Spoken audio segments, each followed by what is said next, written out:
Dari situ mulai belajar gitu. Oh ternyata bisa dapat cuan tuh di sosial media gitu. Oh ternyata bisa tuh untuk ngebangun audiens walaupun kita bukan artis, kita bukan influencer. Welcome to Hangout.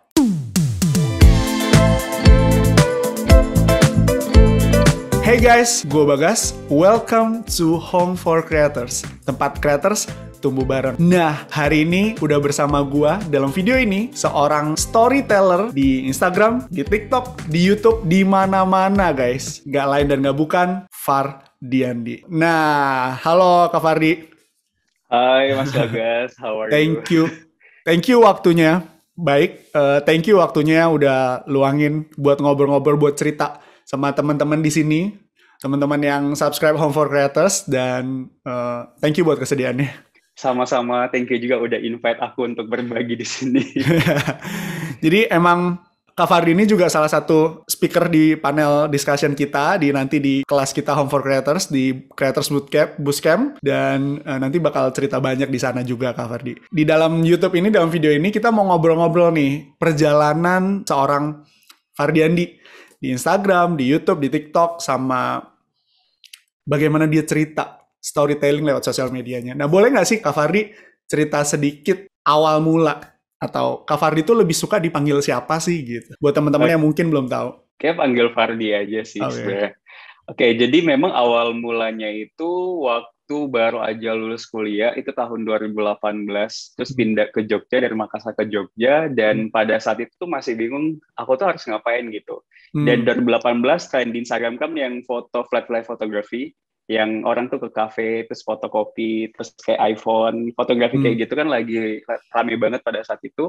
Dan itu awal mula aku mulai bikin-bikin konten di media sosial sih. Nah, kalau ada yang mungkin baru tahu siapa sih Farli gitu. Saat ini aku full time sebagai digital creator, dan juga aku punya startup yang lagi dibangun, bootstrapping banget, modal 0 rupiah, kita tanpa investor, namanya Social Creative. Social Creative itu lebih ke mediumnya Indonesia sih. So, kalau nggak tahu artikel-artikel yang punya value, nah kita juga kemas dengan bahasa sederhana di Social Creative.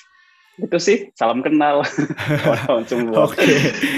Memang yang dilakuin Kak Fardi itu, kalau dilihat dari konten-kontennya, konsisten banget. Ada terus, kayaknya orang tuh nggak berasa, ini orang lagi malas, lagi capek, lagi nggak semangat. Ada terus konten itu konsisten gitu sebagai content creator. Dan banyak konten-konten yang menginspirasi. Nah, berarti mulai ngonten itu dari tahun 2018. 2018. Kenapa waktu itu baru mulai? Berarti karena lagi bingung aja mau ngapain? Lagi bingung aja mau ngapain gitu. Terus kayak, oh di dunia digital lagi tinggi ya. Tapi sebelum mulai bikin konten itu, emang aku udah mulai terjun di dunia marketplace gitu loh, untuk jualan-jualan online, jualan-jualan produk. Karena kan memang mahasiswa butuh uang ya untuk biaya ini, biaya itu gitu. Jadi memang sebelum mulai untuk bikin konten, memang lebih banyak bikin konten online jualan. Nah, 2018 lagi banyak trending, Instagram lagi naik-naiknya, terus banyak figur influencer yang kebangun. Sebenarnya nggak ada niatan sih bikin konten terus pengen jadi influencer, nggak juga. Bikin itu karena suka aja sih, latihan, terus kayak bayang bilang, wah pakai iPhone 7 tuh bagus gitu untuk foto flat lay. Ya udah, aku mulai coba-coba. Jadi memang awalnya tuh kayak sekedar coba-coba aja sih, Mas. I see. Sekedar coba-coba. Dan sekarang sudah menjadi besar. Nah, dulu yang dilihat sama Kak Fardi itu apa sih? Apakah hanya ngelihat, wah ini sosial media bakal gede nih, Instagram bakal gede nih, atau mungkin ngelihat hal lain gitu? Sebenarnya satu hal yang aku lihat pada saat itu adalah aku pengen bekerja sesuai dengan passionku. Either itu aku akan menjadi self-employee yang benar-benar bangun sebagai seorang profesional di bidang kreatif, atau aku bangun bisnis gitu. Itu emang udah kebayang di awal sebenarnya. Cuma karena pada saat itu masih bingung sebenarnya tuh langkah memulai dunia kreatif itu gimana, aku nggak tahu. Cuma ya udah bikin konten-konten aja gitu di awal. Nah, setelah ikut beberapa kali ikut e-course di luar, tapi dari situ mulai belajar gitu. Oh, ternyata bisa dapat cuan tuh di sosial media gitu. oh ternyata bisa tuh untuk ngebangun audiens walaupun kita bukan artis, kita bukan influencer, tapi juga tetap bisa ngebangun sesuatu gitu. Nah disitulah mulai untuk belajar gimana copywriting, gimana seni menulis, gimana fotografi. Jadi memang ada tahap belajar sih Mas, walaupun di awal tuh nggak ada niatan bangun personal brand sama sekali. Ya udah sharing aja sekadar suka. Cuma along the way, along the process, 6 bulan setelah berbagi-bagi, terus akhirnya aku dapat 5.000 followers, kalau nggak salah pada saat itu. Wah, ternyata bisa ya bangun 5.000 gitu. 5.000 followers zaman 2018 tuh kayak, ya, that's kind of achievement banget gitu. Wow. Dan mulai ada yang kontak kan, kayak, buatin konten dong, untuk produk ini buatin konten dong, di situ gitu. Terus pada saat itu baru mulai kepikiran, what if misalkan aku bangun bisnis aja gitu, sosial kreatif. Disitulah bisnis sosial kreatif mulai bertumbuh dan ide membangun personal brand juga dimulai gitu. Jadi akhir 2018 sih. Jadi ngelihat peluang itu ya. What if kalau misalnya bikin bisnis sekalian, terus ternyata bisa nambahin bahkan menjadi sebuah profesi. Konten creator dan. Soalnya setuju pada saat itu memang udah nggak ada uang lagi sih Mas, kan anak pertama, terus kayak udah lulus, kan malu lah yang minta uang sama orang tua gitu. Aku bisa lah ngapain ya sekali biar bisa dapat cuan ya gitu. Oh aku punya 5.000 follower nih, ya udah itu aja. Mulai untuk bangun gitu, karena setiap orang pasti punya way masing-masing ya, dan aku nggak bisa nutup mata atau menutupi bahwa aku tuh termotivasi dengan uang di awal gitu, pengen ngebangun bisnisku gitu, and that's okay gitu. Karena orang tuh punya purpose-nya apa ya, along the way, along the process, purpose itu bakalan berbeda. Nggak apa-apa kalau kita ngejar cuan dulu di awal, nggak masalah, it's normal. Iya sih, karena emang harus ada apa ya, triggernya gitu untuk kita mulai. Betul. Kak Fardi ini menurut aku ya, aku tuh punya temen juga yang pernah ikut kelas-kelasnya Kak Fardi gitu. Terus ngeliat juga konten-konten Kak Fardi, kok engagementnya tuh tinggi, banyak yang share, kayaknya tuh penuh wisdom gitu. Jadi kayak terus dikemas dengan storytelling yang baik, yang enak. Karena kan orang Indonesia suka didongengin nih. Nah, bener. Kak Fardi tuh ada nggak sih tantangan atau struggle terjadi ketika bikin konten gitu? Ketika mempersiapkan konten atau lagi produce atau segala macam? Oke, jadi salah satu fun fact dari diriku adalah aku tipikal orang kalau lagi ada masalah, cara aku mengekspresikan masalah itu dengan menulis gitu. Jadi kayak cara aku healing itu menulis gitu. Dan itu yang orang lain kan ada banyak cara ya.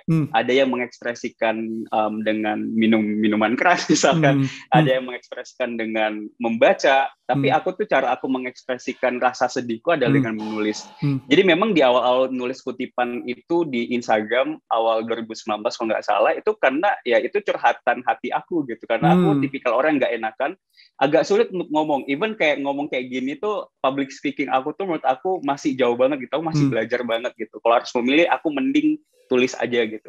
Dan itu adalah awal mula untuk mulai nulis-nulis gitu. Emang seneng gitu. Walaupun di awal ada yang bilang, wah ini bahasanya terlalu kaku, ini itu gitu. Tapi aku seneng melakukannya.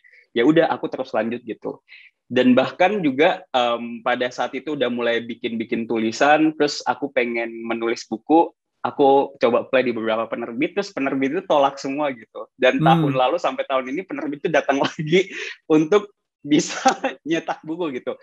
Yang ingin aku highlight adalah orang tuh bakalan bertumbuh guys. Setiap dari kita pasti punya fase dalam membangun skill kita gitu. Nggak langsung bisa langsung jadi gitu. Kalau kawan-kawan scrolling Instagramku di bawah, itu banyak tulisan-tulisan yang juga sebenarnya nggak banget gitu. Tapi ya dari situ kita bisa belajar sih. Jadi memang awalnya dari situ sih Mas. Dan itu kan berarti ada mungkin penolakan atau ya tadi kan perbaikan sambil jalan gitu kan. Betul. Sambil belajar gitu, learning by doing. Nah, kalau misalnya kita kita masuk ke konteks sekarang gitu, Kak Fardi lagi ngonten segala macam. Ada nggak tantangan yang sering muncul gitu ketika bikin konten? Nah, apakah sebenarnya nggak ada karena memang hobi, karena suka mencurahkan isi hati melalui tulisan, jadi selalu ada dan happy banget ngelakuinnya atau gimana? Sebenarnya sih untuk hobi, yes itu hobi, tapi tetap ada ketakutan tersendiri sih bagi aku pribadi. Jadi niatku itu kadang orang tuh persepsinya beda gitu dalam menangkap tulisan ini, wah ini toxic productivity, ini toxic positivity. Kan memang selama pandemi kan toxic kan lebih banyak tuh gitu. Iya. Dikit-dikit toxic positivity, dikit-dikit kayak kamu nggak menghargai gitu. Jadi kayak banyak orang-orang memang yang nggak follow aku ya, perspektif mereka itu kayak nggak nyampe dengan apa yang aku pengen sampein kepada mereka gitu. Dan aku belajar untuk dealing dengan hal itu, bahwa Fardi menulis bukan untuk menyenangkan semua orang di Instagram itu. Bakalan ada yang bakalan menolak, ada yang nggak setuju. Ya that's okay gitu. Daripada aku menangisi 1.000 orang, mending aku fokus kepada followersku yang memang menikmati kontenku. Jadi memang di situ sih salah satu tantangannya adalah gimana caranya biar tulisan aku itu ya udah aku enjoy dulu gitu. Karena aku tipikal orang yang nggak terlalu mengejar viral sih. Jadi walaupun ada beberapa tulisanku yang viral, tapi kalau dibandingkan engagement kontenku dengan engagement yang mungkin yang lebih gampang viral, mungkin engagementku tuh lebih rendah gitu. Tapi I'm happy doing it gitu. So kalau harus memilih apakah aku menulis terus aku nggak happy, aku nggak pengen sih. Jadi memang sebagian besar aku tulis karena aku emang seneng menulis hal itu gitu. Gitu sih. Dan apa ya? Banyak orang yang ya udah gitu bikin konten. Tapi apa yang dilakuin Kak Fardi ya, menurut aku personal, itu berasa gitu. Tulisannya itu kata per kata tuh penuh makna dan penuh perenungan rasanya ya. Jadi makanya, tapi benar. Tapi jadi kayak apa ya?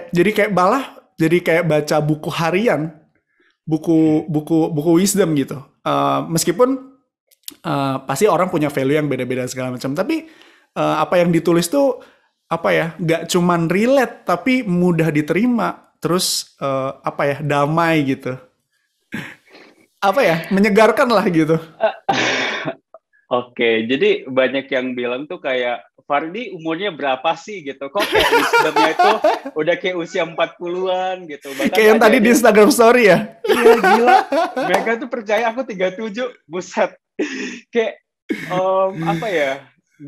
aku nggak tahu ya, mungkin karena memang dari pembawaan. Menurut aku setiap orang tuh pasti punya masalah sih. Cuma banyak orang kayak takut untuk menyuarakan masalahnya itu gitu. Takut untuk berbagi masalah. Kan berbagi masalah menurut aku nggak menjadi masalah kalau yang kita bagikan itu bisa menjadi pembelajaran buat orang lain. Itu sih. Dan mungkin karena aku rajin baca juga kali ya Mas Bagas ya. Jadi emang apa yang kita bacakan itu juga bisa impact dengan kosakatanya kita. Kan setiap orang tuh punya masalah gitu. Tapi mengekspresikan masalah itu menjadi sebuah tulisan, setiap orang punya personanya masing-masing. Dan persona kita ini yang memang harus dibangun di awal gitu. Sama-sama ngomongin toxic productivity, tapi kalau Fardi yang tulis beda, kalau Bang Ogut misal tulis juga beda gitu. Karena ya itu persona Bang Ogut, itu persona Fardiandi. Dan memang menurut aku selain belajar soal pola storytelling, kawan-kawan juga harus pelajari personanya sendiri sih, biar ada gaya dan kita nggak menjadi orang lain. Karena nggak ada Fardi yang kedua, nggak ada Mas Bagas yang kedua, nggak ada Ko William yang kedua, gitu sih. I see. Ya setuju sih, setuju. Nggak perlu jadi orang lain, cukup dari diri sendiri. Jadi tulisannya juga, wah kita bisa bisa ngeh gitu bahwa wah ini model-model tulisannya Kak Fardi nih. Gitu. Nah, iya, jadi gimana? Jadi kalau misalkan orang lihat tulisanku tuh pasti mereka tahu bahwa ini anak feeling banget nih. Kan ada tuh istilah MBTI kan. Aku INFJ soalnya, jadi kayak anak feeling banget. So mungkin karena bangun empati juga kali ya kalau lagi baca-baca komen orang tuh kayak, ya ampun kok orang bisa sedih banget dengan masalah itu ya gitu. Aku mulai untuk masuk ke dunianya, oh ternyata gini ya. Yaudah aku coba untuk curahkan menjadi sebuah konten. Jadi sometimes ada ide yang menurut aku tuh masalah orang lain, aku mulai masuk gitu. Tapi jangan terlalu dalam juga dan nggak harus curhat ke mereka. Even kayak baca masalah mereka aja, terus kita mulai memposisikan diri kita di masalah mereka. Apa yang Fardi lakukan kalau Fardi lagi menghadapi hal tersebut? Mulailah untuk membangun beberapa wisdom words yang mungkin menurut kawan-kawan semua tuh kayak, wow, that's so touching gitu. Harus ada polanya juga sebenarnya. Gitu sih. Oh iya. Dan justru itu akhirnya jadi banyak yang komen, banyak yang repost, banyak yang share gitu di story mereka. Karena mereka mungkin ya relate banget dan kayak apa ya? Ini nih yang gue rasain nih gitu. Mas Bagas setuju nggak sih kita tuh semua ya usia milenial atau Gen Z yang kita hadapi itu sebenarnya sama. Maksudnya kayak masalah aku, masalah Mas Bagas, sebenarnya ujiannya tuh sama, cuma memang bentuk orangnya, bentuk kondisi masalah itu beda-beda. Nah dari situ aku bisa tarik bahwa masalah itu semua sama gitu. Tinggal gimana kita kemas masalah itu menjadi sesuatu yang bisa lebih diterima oleh orang lain. Jadi kalau kawan-kawan lihat tulisan aku tuh kayak tulisannya sederhana banget, nggak ada yang puitis banget, nggak ada yang pakai kata-kata yang terlalu tinggi, karena ya semakin tinggi bahasa kita, orang juga bakalan sulit untuk memahami maksud dari tulisannya kita gitu. Jadi memang salah satu poinnya sih simple aja sih, biar maknanya nyampe. Wow, keren. Nah tadi Kak Fardi udah sempat singgung tentang orang-orang yang mengambil perspektif berbeda. Ngomongin tentang toxic positivity lah, segala macamnya. Kita akan bahas itu di video segmen selanjutnya. Kita akan bahas haters. Jadi teman-teman stay tune di video ini, di segmen ini, di video yang selanjutnya juga. Dan jangan lupa komen, like, dan subscribe. Tanya, tulis pendapat kamu di bawah. Jadi kita bisa jawab-jawabin dan kita bisa diskusi di bawah.